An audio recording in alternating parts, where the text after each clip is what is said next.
여러분, 단어 하나만 외우십시오. SPCX.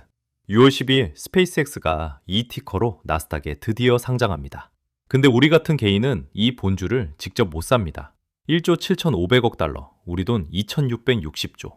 인류 역사상 최대 IPO가 오늘 열리는데 99%는 이 주식을 직접 손에 넣지 못합니다. 하지만 좌절하긴 이릅니다. 국내 계좌에서 우회해서 올라타는 방법이 정확히 4가지 있어요. 운용사, 보수, 편입 비중까지 끝까지 보면 뭘 살지 완전히 정리됩니다. 자, 이야기 시작합니다. 스페이스X가 드디어 주식시장에 처음 상장됩니다. 오늘 그 규모부터 실감해 볼게요. 기업 가치가 얼마냐면요. 1.75조 달러, 우리 돈으로 2,660조 원입니다. 2,660조. 숫자만 봐선 감이 잘 안 오죠? 저도 그랬어요. 삼성전자 아시잖아요. 우리나라 대표 중에 대표 기업. 시가총액 약 2,000조 원이에요. 스페이스X는 그 삼성전자의 1.3배입니다. 여기에 현대차 300조를 더 얹어도 아직 360조가 모자라요. 우리 증시 전체랑 비교해 볼게요. 코스피에 상장된 모든 회사를 다 합치면 6,625조 원인데 스페이스X 하나가 그 40%를 차지합니다. 국내 상장사 2,500개를 다 합친 것의 절반 가까이가 미국 회사 하나라는 얘기예요. 이번 상장에서 조달하는 돈도 110조 원입니다. 2019년 세계 최대 기록이었던 사우디 아람코가 약 294억 달러, 우리 돈으로 43조 원 정도를 조달했는데 스페이스X는 조달 금액 구더닛으로 그걸 2.5배 이상 뛰어넘어요. 조달 금액 기준 인류 역사상 최대 규모입니다. 공모가는 주당 135달러, 상장 즉시 미국 시총 5에서 6위권에 올라설 것으로 봐요. 그런데 문제가 있어요. 이 엄청난 상장에 우리 같은 평범한 사람들은 직접 참여할 방법이 없습니다. 해외 주식처럼 그냥 증권사 앱에서 사면 되는 거 아닌가요? 이런 생각 드셨을 거예요. 저도 처음에 그랬거든요. 근데 현실은 달라요. 한국에서 공모주 청약 해보신 분들은 아실 거예요. 증권사 앱 열고 청약 신청하고 돈 넣으면 일정 비율로 배정받잖아요. 제도적으로 개인 투자자한테도 일정 물량을 나눠줘야 하거든요. 근데 미국은 이 규정 자체가 없어요. 철저하게 기관 투자자 먼저입니다. 대형 헤지펀드, 연기금, 기관들이 먼저 싹 가져가고 나서야 나머지를 논하는 구조예요. 개인이 끼어들 자리가 없어요. 그럼 상장 당일에 사면 되지 않냐고요? 기술적으로는 가능해요. 상장 첫날부터 주식시장에서 매수할 수 있거든요. 근데 문제가 있어요. 이미 IPO 프리미엄이 다 반영된 상태입니다. 2024년 미국 IPO들을 보면 상장 첫날 시초가가 공모가보다 평균 20에서 30% 높게 열려요. 기관들이 공모가에 받아서 이미 상당한 프리미엄을 챙긴 다음에 우리가 들어가는 셈이에요. 파티는 이미 끝났고 우리는 뒷정리할 때 도착하는 거죠. IPO 전에 비상장 주식으로 사는 건요? 그것도 안 됩니다. 해외 비상장 주식은 국내에서 직접 매수가 원칙적으로 불가능했어요. 증권사도 취급을 안 하고 길이 없었던 거예요. 그러니까 정리하면 공모 배정은 기관 전용, 상장 당일은 이미 비싼 가격, 비상장 단계는 아예 접근 불가. 개인한테는 문이 3개 다 닫혀 있는 거예요. 근데 여기서 흥미로운 일이 벌어지고 있어요. 이렇게 못 산다는 걸 알면서도 국내 투자자들은 이미 움직였습니다. 지난 한 달간 국내 우주 관련 ETF 7종에 들어온 돈이 2조 1,770억 원이에요. 2조가 넘어요. 이 돈이 다 스페이스X 상장 기대감에 들어온 거거든요. 그 중에서도 압도적인 게 있어요. 타이거 미국 우주테크라는 ETF 하나에만 1조 8,170억 원이 들어왔어요. 전체 유입액의 83%를 혼자 가져간 거예요. 근데 잠깐, 이 ETF들이 진짜로 스페이스X에 투자하는 걸까요? 그게 핵심 질문이에요. 직접 못 산다고 포기할 필요 없습니다. 국내 계좌에서 우회하는 방법이 정확히 4가지 있어요. 하나씩 알려드릴게요. 그리고 지금 이미 우주 ETF에 2조 넘는 돈이 들어갔는데 그 ETF가 다 진짜인지는 지금부터가 핵심입니다. 자, 그럼 본론으로 들어갑니다. 직접 못 산다고 포기했다면 너무 아쉬운 거예요. 국내 계좌로 스페이스X에 올라타는 방법, 지금부터 4가지를 순서대로 알려드릴게요. 방법 1, 가장 빠른 루트입니다. 국내 특내 액티브 ETF예요. 여기서 특내 편입이란 말이 나오는데 쉽게 설명할게요. 보통 ETF는 상장한 지 얼마 안 된 종목을 바로 못 담아요. 조건이 안 맞거든요. 그런데 일부 ETF는 특별한 조항, 즉 특내 조항으로 빠르게 담을 수 있는 권한을 가지고 있어서 상장 직후에도 바로 편입할 수 있어요. 그게 특내 편입이에요. 미래에셋의 타이거 미국 우주테크 ETF가 대표 주자예요. 이 ETF는 특내 조항 덕분에 스페이스X 상장 후 이 영업일 안에 최대 25%까지 담을 수 있어요. 삼성의 코덱스 미국 우주항공 ETF도 마찬가지예요. 지수 계산 방식을 바꿔서 역시 최대 25%까지 편입이 가능하도록 준비해뒀어요. 그리고 한국투자신탁운용의 에이스 미국 우주테크 액티브 ETF. 이건 좀 더 특별해요. 국내 ETF 중 유일하게 기관 자격으로 공모에 직접 참여한 ETF거든요. 그 얘기는 방법 3에서 따로 할게요. 일단 이 ETF도 상장 후 최대 25%까지 편입 가능하다는 것만 기억해 주세요. 이 방법의 진짜 장점은 ISA 계좌랑 연금 계좌에서 살 수 있다는 거예요. 환전도 필요 없고 분리과세 혜택도 있어요. 세금 아끼면서 스페이스X에 투자할 수 있는 거죠. 지금 이 ETF들에 하루 500억에서 700억 원씩 자금이 들어오고 있어요. 그런데 여기서 중요한 게 있어요. 국내 우주 ETF라고 해서 다 이렇게 빠르게 스페이스X를 담는 게 아니에요. 이 구별법이 정말 중요한데 잠시 후에 따로 알려드릴게요. 방법 2는 미국 시장에서 살 수 있는 해외 IPO 전문 ETF예요. 새로 상장하는 주식들을 빠르게 담는 걸 전문으로 하는 펀드입니다. 대표 주자가 FPX, First Trust US Equity Opportunity ETF예요. 운용 자산이 13억 달러, 우리 돈으로 약 1조 8천억 원 규모예요. 이 ETF는 IPO 후 6거래일 안에 해당 주식을 편입해요. 스페이스X가 상장하면 일주일 안에 FPX 안에 들어오는 거예요. 또 하나가 IPO ETF예요. 이름 그대로인데 상장 후 5거래일째에 편입해요. 사실 FPX의 6거래일보다 하루 더 빠른 편이에요. 이 해외 IPO ETF들의 진짜 장점은 락업 걱정이 없다는 거예요. 락업이란 공모에 참여해서 주식을 받은 사람들이 일정 기간 팔지 못하도록 묶어두는 제도예요. 근데 FPX나 IPO ETF는 공모 배정을 받은 게 아니라 시장에서 사는 거라서 이 락업 제한이 아예 적용되지 않아요. 단기로 1개월에서 2개월 정도 들고 수익 실현하는 전략에 잘 맞는 방법이에요. 다만 환전이 필요하고 수수료가 국내 ETF보다 높다는 점은 감안해야 해요. 자, 여기서 잠깐 멈춰야 해요. 방금 말씀드린 타이거, 코덱스 같은 국내 ETF, FPX 같은 해외 ETF를 고르기 전에 반드시 확인해야 할 게 있어요. 국내 우주 ETF 중에는 이름만 우주 ETF인 것들이 있거든요. 잠깐 여기서 중요한 얘기 하나. 방금 말씀드린 타이거, 코덱스 같은 국내 ETF들, 그리고 FPX 같은 해외 ETF 다 구별이 필요합니다. 국내 우주 ETF라고 다 같은 게 아니거든요. 우주 ETF라는 이름 보고 샀는데 나중에 계좌 열어보니까 스페이스X가 없는 경우가 생길 수 있어요. 어떻게 그럴 수 있냐고요? ETF에는 크게 두 종류가 있어요. 편의상 진짜 ETF와 껍데기 ETF라고 부를게요. 진짜 ETF는 삼성, 코덱스, 미래에셋, 타이거, 신한, 타임폴리오, 하나, 한국투자신탁운용, 에이스 같은 운용사들의 ETF예요. 이 ETF들은 스페이스X 상장 후 1영업일에서 2영업일 안에 직접 담아요. 특례 조항이나 액티브 운용 재량을 활용해서 빠르게 넣는 거예요. 껍데기 ETF는 겉으로 보면 똑같이 우주 ETF예요. 근데 이 ETF들은 정해진 날짜에 구성 종목을 바꾸는 것. 그러니까 정기 리밸런싱 때만 종목이 바뀌어요. 스페이스X가 6월 12일 상장해도 이 ETF 입장에서는 다음 리밸런싱 날짜가 올 때까지 기다려야 해요. 그 사이에 스페이스X 주가가 얼마나 오르든 내 ETF에는 반영이 안 되는 거예요. 실제로 우리 자산운용의 우주 ETF가 이 상황이에요. 상장 직후 스페이스X 미편입, 다음 정기 리밸런싱 때 편입 예정이에요. 어떻게 구별하냐고요? 30초면 됩니다. ETF 설명에 특례 편입 가능, 액티브, 운용 재량 편입이라고 적혀 있으면 진짜예요.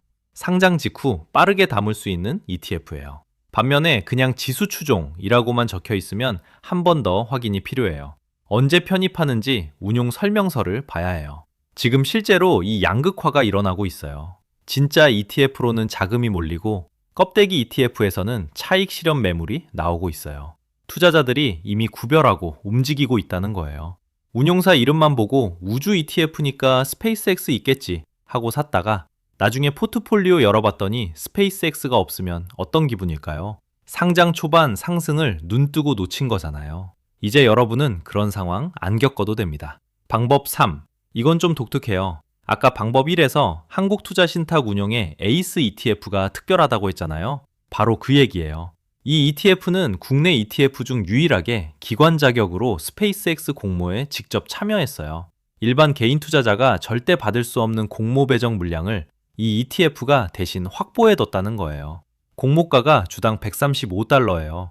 상장 당일 시초가가 공모가보다 높게 형성되면 그 아래 가격에 이미 들어가 있는 거잖아요. 에이스 ETF가 그걸 미리 받아뒀어요. 여러분이 에이스 ETF를 사면 어떻게 되냐고요?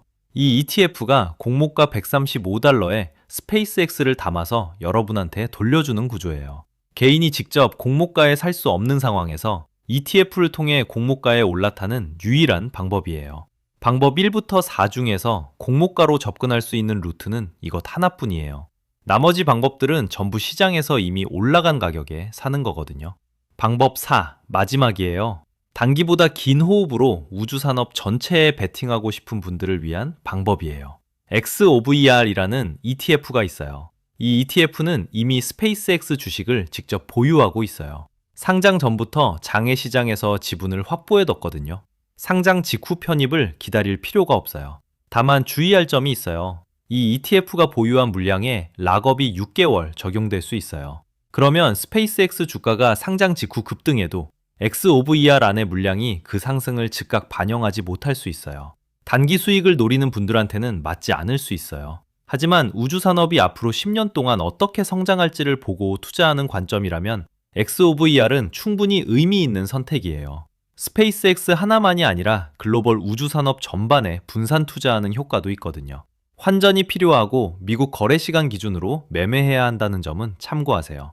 이렇게 4가지 방법을 모두 알았어요. 국내 특내 액티브 ETF로 빠르게 담거나 해외 IPO ETF로 락업 없이 들어가거나 에이스 ETF로 공모가에 올라타거나 XOVR로 장기 분산하거나 선택지가 다 있어요. 그런데 잠깐, 이걸 알았다고 해서 지금 당장 사면 될까요? 잠깐, 그 전에 불편한 진실 하나를 먼저 봐야 합니다. 자, 여기서 솔직하게 이야기할게요. 지금까지 스페이스X가 얼마나 큰 회사인지, 왜 개인은 직접 못 사는지, 어떻게 우회해서 접근하는지 봤잖아요. 근데 이 시점에서 꼭 짚고 넘어가야 할 불편한 진실이 있어요. 다들 흥분해서 사야 한다는 분위기인데 과연 진짜 사도 되는 걸까요? 고점에 물리는 건 아닐까요?